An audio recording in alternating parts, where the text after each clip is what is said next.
नमस्कार दोस्तों, आप सभी का एपीएसटी क्लासेस में एक बार फिर से हार्दिक स्वागत है। दोस्तों, आज हमारा जो टॉपिक होगा वो होगा सिंधु घाटी सभ्यता। क्या होगा? सिंधु घाटी सभ्यता। सिंधु घाटी सभ्यता को आज हम लोग प्री कम मेंस दोनों साथ देखेंगे कि प्री में कैसे क्वेश्चन आता है और मेंस में कैसे क्वेश्चन आता है। और दोनों से हम लोग देखते हैं कि प्री में तो थोड़ा बहुत तथ्य आ जाता है, लेकिन मेंस में एकदम तथ्य नहीं है, पूरा कंसेप्ट बेस्ड है। इसके परिचय के बारे में बात करेंगे कि सिंधु घाटी सभ्यता का परिचय कैसे होता है। तो हम लोग देखते हैं कि परिचय के बारे में थोड़ा सा मैं बता दूं कि रेल एक बिछाया जा रहा है, तो उसको हम लोग नहीं देखेंगे कि रेल की पटरी के बिछाते समय इसको किसी व्यक्ति ने देखा, फिर अलेक्जेंडर कनिंघम ने क्या बोलते हैं इसके महत्व को नहीं समझ सका। तो ये सब क्वेश्चन आईएएस का नहीं है।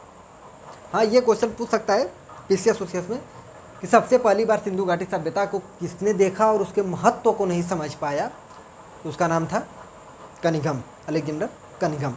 तो उसके बारे में बात कर लेंगे हम। फिर इसके बाद परिचय में ही देखते हैं कि दयाराम साहनी आते हैं 21 ईस्वी में, और वो मार्शल के नेतृत्व में खुदाई करते हैं सिंधु घाटी सभ्यता को, और वहाँ पे इसके बारे में हम लोग को बताते हैं, इसके बारे में जानकारी मिलती है। फिर उसके बाद 1922 ईस्वी में जैन मार्शल की अध्यक्षता में रखालदास बनर्जी मोहनजोदड़ो की खुदाई करते हैं, जिसे मृतकों का टीला कहा जाता है। यही प्रक्रिया शुरू हो जाती है और हम लोग देखते हैं कि धौलावीरा की विष्ट करते हैं और लोथल का क्या बोलते हैं एसआर राव करते हैं, नवदाट, वो सब बात करेंगे हम लोग एक करके। ठीक, तो परिचय को भी देखेंगे। परिचय में कहेंगे आप तो मैं बता दूंगा, वो बताना क्या है 2 मिनट का बता ही देंगे। फिर इसके बाद सभ्यता की उत्पत्ति कैसे हुई। सभ्यता की उत्पत्ति, एक विदेशी उत्पत्ति है और दूसरा देसी उत्पत्ति। ठीक, आज सिर्फ हम लोग जानकारी लेंगे और क्या क्या देखेंगे, कौन सा शहर कैसे बसा था, क्या था, और इसके एक बाद भौगोलिक विस्तार देखेंगे। ठीक, फिर सिंधु निर्माता कौन थे, किस प्रक्रिया के तहत वो निर्माण किए सिंधु घाटी सभ्यता का, और देखते हैं कि एक नगरीय स्वरूप के रूप में उभरता हुआ दिखता है, जिसे प्रथम नगरीय कहा जाता है, और द्वितीय नगरी जब हम लोग महाजनपद काल पढ़ेंगे तो वहाँ पे हम लोग देखेंगे। ठीक, 600 BC को। फिर नगर नियोजन क्या था सिंधु घाटी सभ्यता का, कि नगर देखते हैं कि हम लोग रोड की प्रक्रिया अगर देख ले तो सड़कों की प्रक्रिया एक दूसरे को समकोण पर काटते थे। घरों के दरवाज़ों की खिड़कियां क्या बोलते हैं मेन सड़क की तरफ ना खुलकर पीछे की तरफ खुलती थी, जो ये बताती थी कि क्या बोलते हैं सड़क की तरफ खुलने से प्रदूषण के फैलने से घर में भी प्रदूषण आ जाएगा, अगर बच्चा खेलता हुआ रोड पर चला जाए तो इससे एक्सीडेंट की भावना भी बढ़ सकती थी। तो सिंधुवासी इन सभी चीज़ों को देखते हैं कि इसीलिए वो नगर नियोजन के बारे में, और एक अच्छा नगर नियोजन प्रणाली रहता है उन सबों का, नगर और स्नानागार के बारे में भी बात करेंगे कि मोहनजोदड़ो से एक स्नानागार है, उसके बारे में बात करेंगे। महत्वपूर्ण नगर कौन से, महत्वपूर्ण नगर में हम लोग बांट कर देखेंगे कि हरियाणा में कौन कौन सा आता है। तो हम लोग देखते हैं कि बनवाली और क्या बोलते हैं राखीगढ़ी आता है। इसके साथ साथ हम लोग देखते हैं कि गुजरात में क्या आता है, तो कच्छ वाला और कठियावाड़ वाले क्षेत्र में लेकर हम लोग देखते हैं कि धौलावीरा, लोथल, इन सब चीज़ों को देखेंगे। कोटदीजी को लेकर देखेंगे। कोटदीजी मत और सिंधु क्षेत्र में जो आता है कोटदीजी, सिंधु क्षेत्र में ये कोटदीजी, तो उसके बारे में बात करेंगे। फिर राजस्थान में जैसे आता है कालीबंगा, जिसे काली की चूड़ियाँ कहा जाता है, काली चूड़ियाँ, उसके बारे में बात करेंगे। रंगपुर के बारे में बात करेंगे। ये महत्वपूर्ण क्षेत्र हैं। और इसके बाद रंगपुर गुजरात में है। और फिर क्या बोलते हैं भारत से बाहर जैसे बलूचिस्तान में हम लोग देखते हैं सुतकांगेड और सुतकाकोट, डाबरकोट, बालाकोट, इसके बारे में बात करेंगे। फिर उत्तर प्रदेश में अलमगीरपुर देखेंगे जो हिंडन नदी के तट पर है। मांडा को देखेंगे हम लोग, मांडा को जो चिनाब नदी के तट पर है, उसके बारे में बात करेंगे। फिर उसके राजनीतिक जीवन के बारे में बात करेंगे कि राजनीतिक जीवन क्या था सिंधुवासियों का, सामाजिक जीवन क्या था, सामाजिक जीवन में मात्र सतात्मक पित्त सतात्मक क्या ये प्रक्रिया थी उन सबों की, महिलाओं की स्थिति क्या थी, क्या बाल विवाह था यहाँ पे, और इसके साथ साथ महिलाओं की स्थिति में हम लोग देखते हैं कि महिलाओं को शिक्षा ग्रहण करने की परमिट थी या नहीं, उसके बारे में बात करेंगे हम।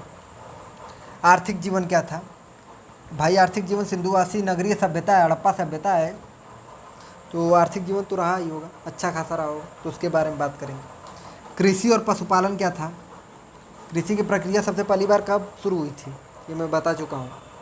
तो कृषि हम लोग देखते हैं कि नवपाषाण काल में शुरू हो जाता है। पशुपालन तो हम लोग देखते हैं कि पूरा पाषाण काल और मध्य पाषाण काल से शुरू हो जाता है, और उच्च पूरा पाषाण काल के अंत से शुरू होता है, और मध्य पाषाण काल से देखते हैं कि शुरू हो जाता है। कृषि का साक्ष्य सबसे पहली बार कहाँ मिला था, ये भी मैं बता चुका हूँ।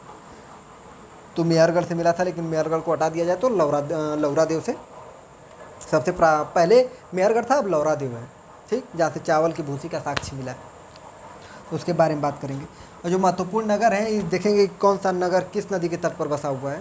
जैसे सुतकांगेडोर दास्क नदी के तट पर, दैमाबाद प्रवरा नदी के तट पर, हिंडन नदी पर आलमगीरपुर, मांडा चिनाब नदी पर, कालीबंगा घग्घर नदी पर, बनवाली सरस्वती नदी पर, लोथल भोगवा नदी पर, मोहनजोदड़ो सिंधु नदी पर, हड़प्पा रावी नदी पर, तो इसके बारे में बात करेंगे। चनउदड़ो रावी नदी के तट पर, कोटदीजी चनउदड़ो और मोहनजोदड़ो, और ये दोनों कहाँ पे हैं, सिंधु नदी पर, और कोटदीजी भी। अब देखिए शिल्प क्या था उन सबों का, शिल्प या उद्योग धंधे क्या थे सिंधुवासियों के, और इसके साथ साथ शिल्प के बारे में हम लोग देखेंगे, और बर्तनों के बारे में बात करेंगे, पीजीडब्ल्यू इसके बारे में, मृदभान के बारे में बात करेंगे। धार्मिक जीवन कैसा था सिंधुवासियों का, धार्मिक जीवन क्या, किसकी पूजा करते थे, देखते हैं कि पीपल वृक्ष की पूजा करते हैं, शिवलिंग की पूजा करते हैं, तो उसके बारे में हम लोग बात करेंगे। कला और स्थापत्य में क्या इन सबों की भूमिका थी, तो कला के बारे में हम लोग बात करेंगे, स्थापत्य के बारे में बात करेंगे। नगर से संबंधित हम लोग देखेंगे कैसे मकान बनते थे वहाँ पे, तो कला का ही वो एक रूप होगा जो हम लोग घरों में देखते हैं कि हर घरों में कुआं वुआं रहता है, दो मंजिले घर बने हुए हैं, बुर्ज होम से हम लोग देखते हैं कि गर्तावास के साक्ष्य मिलते हैं घरों के अंदर। वहीं से हम लोग ये भी देखते हैं कि मालिक के साथ कुत्ते दफनाने के भी साक्ष्य वहीं से मिलते हैं। फिर सभ्यता का पतन क्या हो गया, सभ्यता के पतन के लिए हम लोग देखते हैं कि कई प्रक्रिया रहती है। बहुत लोग कहते हैं कि बाढ़ की वजह से हो गया है, बाढ़ की वजह से, और बहुत लोग ये भी कहते हैं कि भूकंप की वजह से हो गया। तो इसको देखेंगे कि क्या ये सच है कि ऐसा हो सकता है, या क्या कितना ये प्रमाणिक है, उसके बारे में बात करेंगे। और ये भी देखते हैं कि सिंधुवासी क्या बोलते हैं, हड़प्पा सभ्यता जो थी 7 बार बाढ़ से उजड़ी थी और 7 बार बसी थी, तो फिर लास्ट बार 8वीं बार क्यों नहीं उजड़ पाई और क्यों नहीं बस पाई। उजड़ी तो ठीक है लेकिन बस क्यों नहीं पाई, तो उसके बारे में भी बात करेंगे। और एक देखते हैं कालिक प्रमाण क्या होता है, क्या वो धीरे धीरे पतन हुआ या एक बैग पतन हुआ, तो उसके बारे में हम लोग बात करेंगे। सभ्यता सिंधु सभ्यता। अब इसके साथ हम लोग देखते हैं थोड़ा सा परिचय ले लें सिंधु घाटी सभ्यता का। इसको मिटाकर सिंधु घाटी सभ्यता कहाँ है मिटाने वाला, पुत्र मुला, एक मिनट,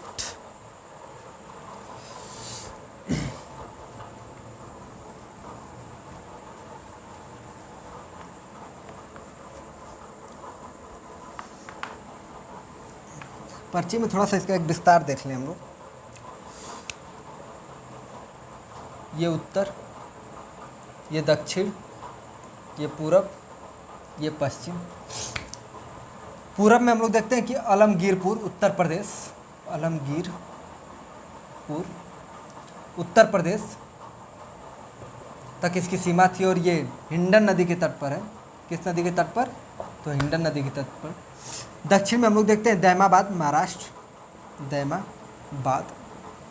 दैमाबाद इनाम गांव। जोरवे संस्कृति जब हम लोग पढ़ रहे थे तो वहाँ पे मैं बताया था कि दैमाबाद जोरवे संस्कृति का सबसे बड़ा क्षेत्र हुआ करता था। दैमाबाद के बारे में बात हो चुकी है। इनाम गांव के बारे में बात कर चुके हैं कि इनाम गांव क्या बोलते हैं, जोरवे संस्कृति का एकमात्र ऐसा स्थल है जहाँ से हम लोग देखते हैं कि मात्य देवी की पूजा का साक्ष्य मिला है, तो पीछे वाले वीडियो में पड़ा हुआ है। दैमाबाद, तो दैमाबाद किस नदी के तट पर है, तो प्रवरा नदी के तट पर, प्रवरा नदी के तट पर। पश्चिम में हम लोग देखते हैं कि सुतकांगेडोर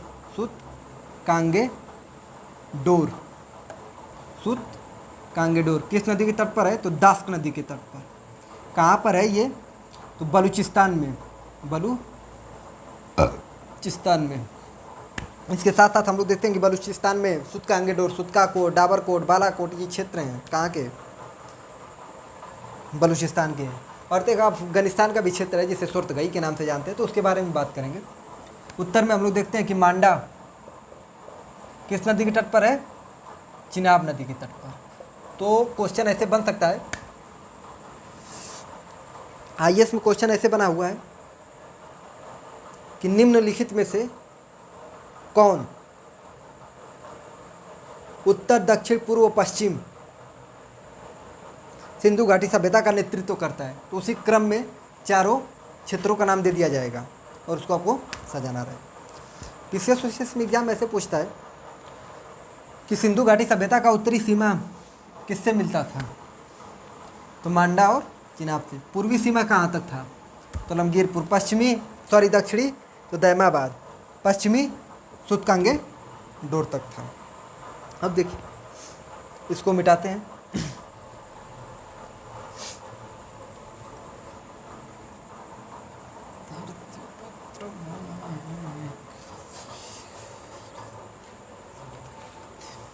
अब सिंधु सभ्यता की उत्पत्ति देख लें,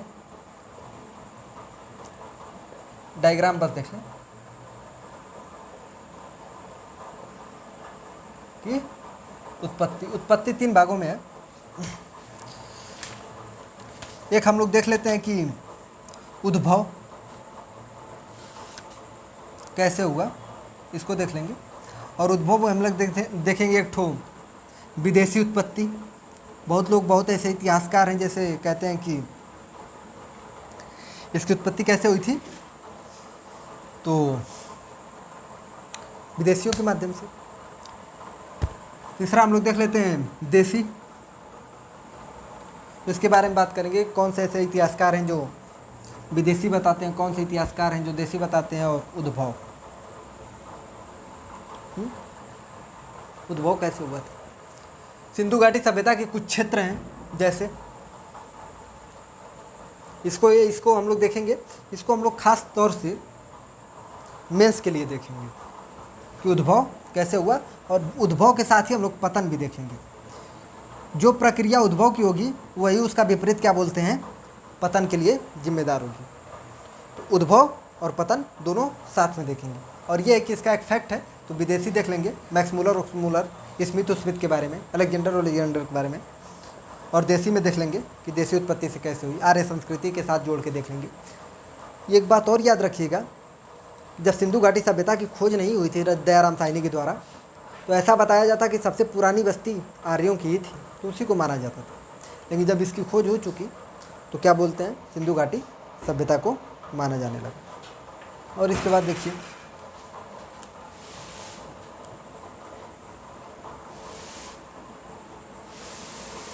और ये भी देखेंगे कि धार्मिक स्थिति क्या थी, किसकी पूजा करते थे। तो पीपल वृक्ष शिवलिंग की पूजा करते थे।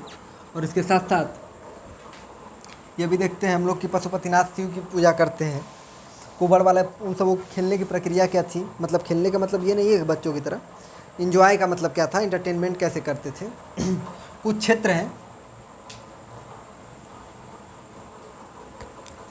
जैसे कालीबंगा,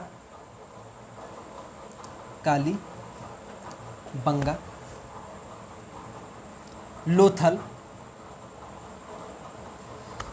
पूछ देगा कि सिंधु घाटी सभ्यता से कहाँ से ऐसी पहचान की जाती है जहाँ से ऐसा लगता है कि यहाँ सती प्रथा की कुछ भूमिका रही हो, तो है लोथल। 2 युग्मित समाधान मिले हैं लोथल से।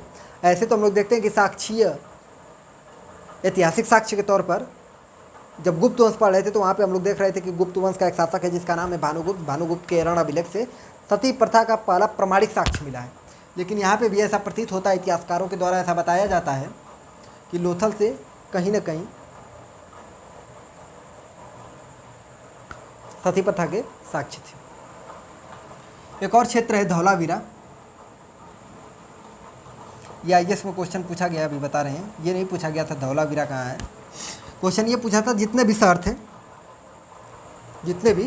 शहर थे सिंधु घाटी सभ्यता के 2 भागों में विभक्त थे। एक पूर्वी हिस्सा होता था, एक पश्चिमी हिस्सा होता था, ठीक। लेकिन धौलावीरा एकमात्र ऐसा स्थान है जो 3 भागों में बटा हुआ है। ऊपरी हिस्सा, मध्य और निचला। तो पूछा था क्वेश्चन ऐसे कि सिंधु घाटी सभ्यता का कौन सा ऐसा स्थल है जो 3 भागों में विभक्त था, तो कौन था, धौलावीरा। आगे फिर से इसको बात करेंगे हम लोग। कालीबंगा किस नदी के तट पर है, अभी मैं बताया, तो घग्घर नदी के तट पर। घग्घर नदी। कभी कभी नदी को मिलाने का मैच आ जाता है। लोथल किस नदी के तट पर है? तो भोगवा नदी के तट पर। अभी यहाँ से देखेंगे हम लोग क्या साक्ष्य मिला है। धौलावीरा किस नदी के तट पर है? तो मानस नदी के तट पर। ठीक, अभी इसको थोड़ा सा मिटा दें। ये याद रखिएगा कि 3 भागों में विभक्त था धौलावीरा। एक मिनट फिर से पूरा इसको रुक जाइए।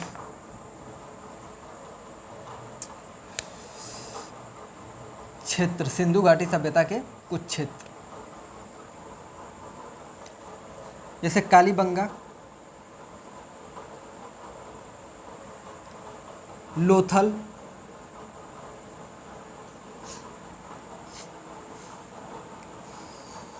सुतकांगेडोर,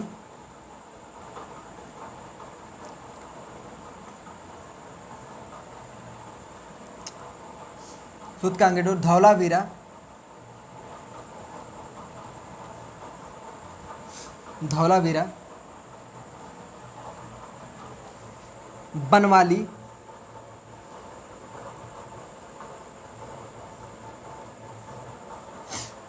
राखीगढ़ी। क्वेश्चन ये भी पूछा गया है, अभी मैं बता दे रहा हूँ। पूछा गया था सिंधु घाटी सभ्यता का सबसे बड़ा स्थल कौन सा था, आईएएस में पूछा गया है, तो राखीगढ़ी है। दूसरा हम लोग देखते हैं कि मोहनजोदड़ो। तो सबसे बड़ा स्थल कौन सा था? तो राखीगढ़ी। इसके बाद देखिए राखीगढ़ी हो गया। मोहनजोदड़ो, चनहुदड़ो,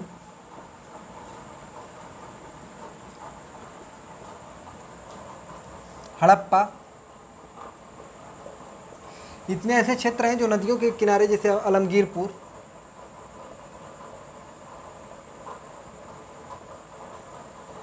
मांडा, दैमाबाद। क्वेश्चन कभी कभी मैच करने के लिए आ जाता है कि ये जो क्षेत्र थे किस नदी के तट पे बसे थे। तो राखीगढ़ी और बनवाली सरस्वती नदी पर। किस नदी पर? सरस्वती नदी पर। कालीबंगा घग्घर नदी पर। कहाँ पे है कालीबंगा? तो राजस्थान में। ये कहाँ है? हरियाणा। मोहनजोदड़ो सिंधु नदी पर। चनहुदड़ो भी सिंधु नदी पर। लोथल भोगवा नदी पर। सुतकांगेडोर दास्क नदी पर। और सुतकांगेडोर भी दास्क नदी पर, और सुतकाको भी दास्क नदी पर। धौलावीरा मानस नदी पर। दैमाबाद प्रवरा नदी पर। मांडा चिनाब नदी पर। हड़प्पा रावी नदी पर। अलमगीरपुर हिंडन नदी पर। तो इतना याद करिएगा कि ये किस नदी के तट पर थे। और ये भी हम लोग देखेंगे कहाँ से क्या से। हल का टेराकोटा कहाँ से प्राप्त हुआ है? तो बनवाली से। एक सूचना पट्ट की प्राप्ति कहाँ से हुई है? तो धौलावीरा से। 2 युग्मित समाधान कहाँ से मिले हैं? तो लोथल से। 3 युग्मित समाधान कहाँ से मिले हैं? दमदम से। सिलबट्टा का साक्ष्य कहाँ से मिला है? तो दमदम से। मानव के साथ कुत्ते को दफनाने का साक्ष्य कहाँ से मिला है? बुर्जहोम से। गर्तावास का साक्ष्य कहाँ से मिला है? बुर्जहोम से। काली चूड़ियाँ कालीबंगा से। कालीबंगा से। अब देखिए स्टेडियम का साक्ष्य कहाँ से मिला है? तो धौलावीरा से। हाँ? लोथल से क्या मिला है? तो लोथल एक बंदरगाह था जिसे पतन कहा जाता है या गोदीबाड़ा कहा जाता है। पूछता है गोदीबाड़ा कौन था? तो एक लोथल था, सुतकांगेडोर था, सॉरी सुतकोतदा था, सुतकांगेडोर नहीं। सुतकोतदा भी क्या बोलते हैं, गुजरात में ही है। ये भी गुजरात में, सुतकोतदा भी गुजरात में। और ये है यहाँ से क्या मिले हैं? ये दोनों क्या थे? बंदरगाह थे, पतन थे या गोदीबाड़ा थे। एक प्रभास पाटन भी बंदरगाह था। सुतकांगेडोर कहाँ है? बलूचिस्तान में। किस नदी के तट पर? दास्क नदी के तट पर। धौलावीरा कहाँ है? गुजरात में। किस नदी के तट पर? मानस नदी के तट पर। तो ये थोड़ा सा जानकारी है सिंधु घाटी सभ्यता की। अब इसके बाद हम लोग देखेंगे कि सिंधु घाटी सभ्यता की खोज जब हुई दयाराम साहनी के माध्यम से, और कौन उसके हड़प्पा सभ्यता को समझ नहीं पाया था? कनिगम। और 2 ऐसे अधिकारी थे जो रेल के बिछाते के समय उसको देखे थे पहली बार, उसी के ईंट के प्रयोग, पत्थरों का प्रयोग कर रहे थे वो, तो उसके बारे में बात करेंगे। और इसके साथ साथ मोहनजोदड़ो की जब खुदाई हुई रखालदास बनर्जी के द्वारा, मार्शल उसके निरीक्षक में थे, मार्शल के निरीक्षक में, तो उसके बारे में हम लोग देखेंगे। धौलावीरा की खोज कौन किया था, तो बेस्ट साहब किए थे। लोथल की खोज कौन किया था, तो ये भी देखेंगे कि SR राव कर रहे हैं, तो उसके बारे में बात करेंगे। एक एक करके हम लोग जब बात कर लेंगे कि उत्पत्ति कैसे हुई, पहले तो परिचय देख लीजिए थोड़ा सा आज, और थोड़ा सा कल देख लेंगे, और फिर परिचय तो हो ही गया है। इसकी उत्पत्ति कैसे हुई, क्या सामाजिक स्थिति थी, क्या आर्थिक स्थिति, क्या राजनीतिक स्थिति और क्या धार्मिक स्थिति, ये चारों देखने के बाद इसको हम लोग देखेंगे क्या एक नगरीय स्वरूप दे रहा था ये। और यही नगरीय स्वरूप जब हम लोग देखेंगे कि क्या बोलते हैं सिंधु घाटी सभ्यता के बाद जब हम लोग देखते हैं महाजनपद काल जब पढ़ेंगे, तो वहाँ पे द्वितीय नगरीकरण की शुरुआत होगी। क्यों ये पतन हो गया, कैसे इसका पतन हुआ, इसके बारे में बात करें। तो मिलते हैं नेक्स्ट वीडियो में दोस्तों।